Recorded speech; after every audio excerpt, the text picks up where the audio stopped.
ডাকাতকে ডাকাতই বলবো, চোর বলে তো অপমান হয়ে যাবে, তাই না?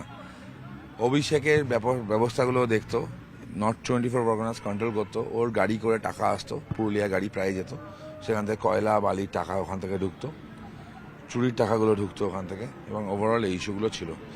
এবং পুরুলিয়া বলছেন, পুরুলিয়া যেত, গ্রেপ্তারও হয়েছে পুরুলিয়া থেকেই, পালানোর চেষ্টা মানে না করছিল। তার মানে কি পালানোর ক্ষেত্রে কোনো রকম সহযোগিতা, কোনো রকম অভিষেক ব্যানার্জির দিক থেকে এরকম ছিল? এলওসি ইস্যু ছিল, লুক আউট সার্কুলার ইস্যু করা ছিল, এয়ারপোর্ট দিয়ে পালাতে পারতো না, এদিক ওদিক ঘুরে ঘুরে যাচ্ছিল, বিভিন্ন সম্পত্তি আছে, অনেকের সাথে অনেক যোগাযোগ আছে। এবার কান টানা হয়েছে, মাথাও আছে। দেবরাজ চক্রবর্তীকে আপনারা খুব ছোট মনে করছিলেন, আমি জানতাম কি জিনিস, চাকরি চুরির সাথে ছিল ও। এবং অভিষেক বন্দ্যোপাধ্যায় রাইট হ্যান্ড হিসাবে এইখান থেকে গরু এবং কয়লা এবং বালির টাকা পাচার করার জন্য ছিল দেবরাজ চক্রবর্তী। তো ওভারঅল ইস্যুগুলো আছে। প্রাইমারি তদন্ত শেষ হয়নি, দেবরাজের বাড়ি থেকে অ্যাডমিট কার্ড পাওয়া গেছিল, মনে হয় সবার। প্রসেনজিতের খুনের মামলা শেষ হয়নি।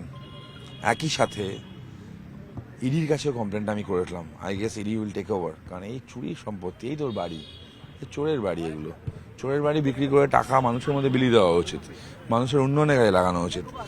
ইতিমধ্যে গুন্ডা অ্যাক্টও পাবলিশ চলে এসছে, তা আমার মনে হয় গুন্ডা অ্যাক্টটাও এর উপর লাগু করানো উচিত।